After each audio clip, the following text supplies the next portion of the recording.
Hola, que Dios te bendiga. Mi nombre es Winston Williams, pastor de la Iglesia Bíblica Vida Real en Pembroke Pines, Florida.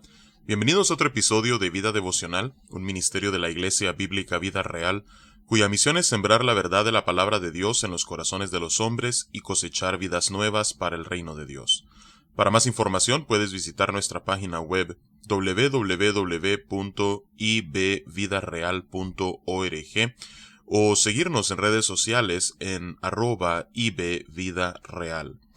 En este día estaremos meditando en el Salmo 135.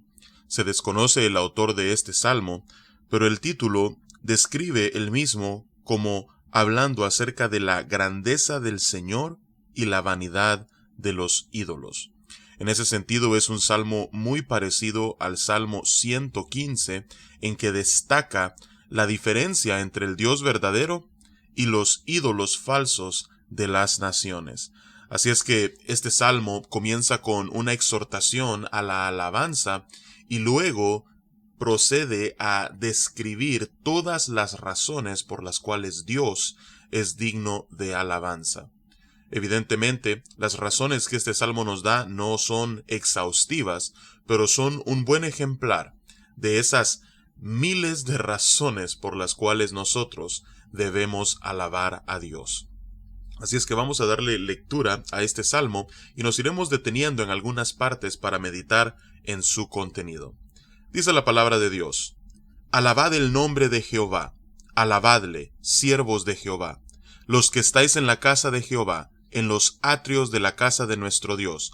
Alabad a Jah, porque él es bueno. Cantad salmos a su nombre, porque él es benigno. Vamos a detenernos aquí. En primer lugar, vemos nuevamente la exhortación en el versículo 1 y en el versículo 2, que llama no solamente a los que están en la casa de Jehová y en los atrios de la casa de nuestro Dios, es decir, a aquellos que servían antes de la construcción del templo en el tabernáculo, pero ya que probablemente este salmo es postexílico, es una referencia al templo en Jerusalén. Así es que tanto a los sacerdotes como a los levitas que servían en el templo, comienza este salmo llamándolos a la alabanza al nombre de Jehová.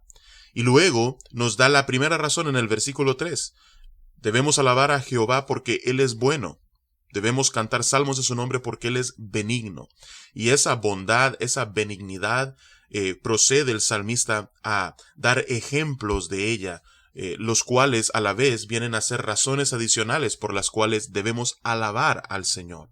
Dice el versículo 4, porque Jah ha escogido a Jacob para sí, a Israel por posesión suya. Por esa elección del pueblo de Dios, ellos debían alabar a Jehová. Él no los escogió porque hubiese algo meritorio en ellos.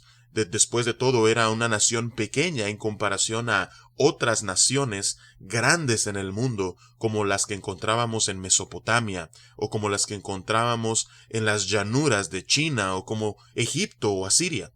Después de todo, Israel era un pueblo pequeño, pero aún así, Dios, por gracia, los había escogido para sí y había escogido a Israel por posesión suya, y por eso debían alabar a Jehová. Dice el versículo 5 en adelante, porque yo sé que Jehová es grande y el Señor nuestro mayor que todos los dioses. Todo lo que Jehová quiere lo hace, en los cielos y en la tierra, en los mares y en todos los abismos. Hace subir las nubes de los extremos de la tierra, hace los relámpagos para la lluvia, saca de sus depósitos los vientos. En estos versículos del 5 al 7 vemos que Dios es digno de ser alabado porque Él es el Creador, soberano y quien asimismo sustenta todas las cosas con la diestra de su poder. Por su gobierno regio y por ser el único que gobierna de manera absoluta y soberana, Él es digno de alabanza. Pero el versículo 8 procede a dar otra razón más. Dice, Él es quien hizo morir a los primogénitos de Egipto, desde el hombre hasta la bestia, envió señales y prodigios en medio de ti, oh Egipto, contra Faraón y contra todos sus siervos. Así es que Dios debía ser alabado por el pueblo de Israel porque, además de haber sido escogidos por Él, Él los había liberado de la esclavitud en Egipto. Pero no solamente eso, sino que durante su peregrinación a través del desierto, dice el versículo 10 en adelante, destruyó a muchas naciones y mató a reyes poderosos, a Sehón, rey amorreo, a Og, rey de Basán, y a todos los reyes de Canaán. O sea que no solamente Dios derrotó a todos los enemigos de Israel mientras peregrinaban en el desierto del Sinaí, sino que además una vez que entraron a la tierra de Canaán, Dios destruyó también a los reyes que allí habitaban. Todo esto lo vemos nosotros en los libros desde Éxodo hasta Josué. Pero dice el versículo 12 que no solamente Dios destruyó a los reyes de Canaán, sino que dio la tierra de ellos en heredad a Israel su pueblo.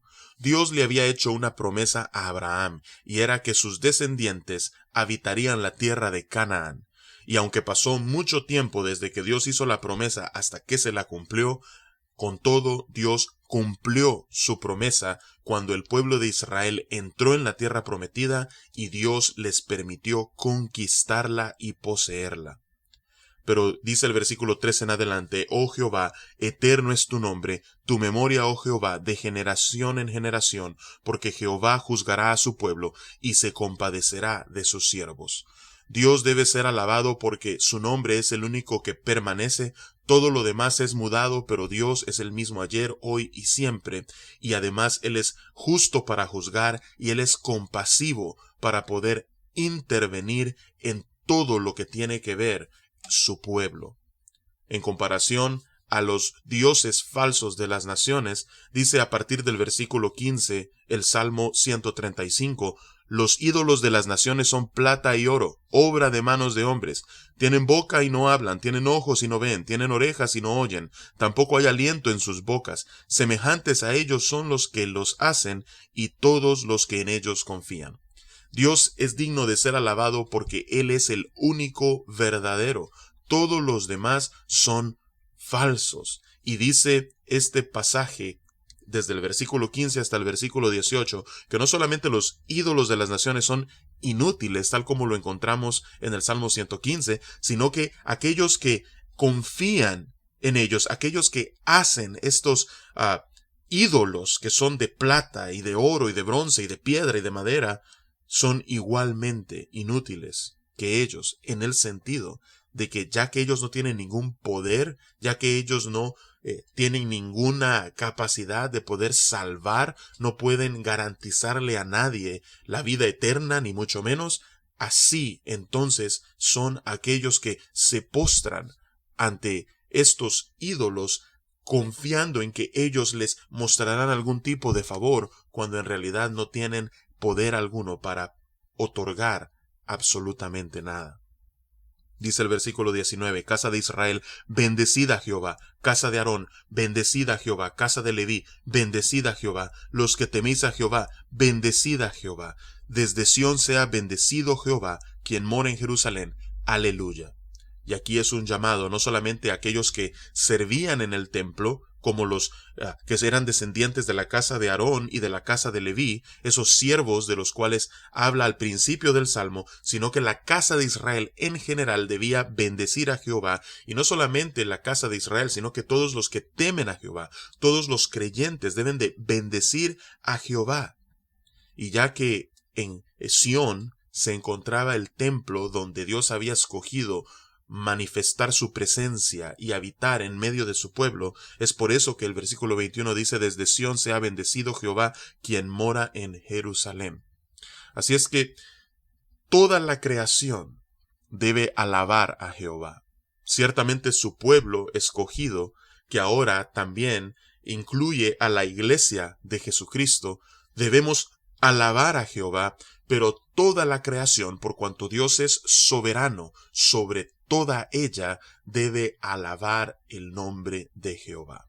Así es que en este día esa es mi exhortación para ti, de que tal como este salmo nos llama, tú puedas alabar a Jehová, puedas bendecir el nombre de Jehová, no solamente por las razones contenidas en este salmo, sino porque Él es digno de toda gloria, toda honra y todo loor. Así es que esa es mi exhortación para ti en este día. Que Dios te bendiga y con su favor nos encontraremos mañana.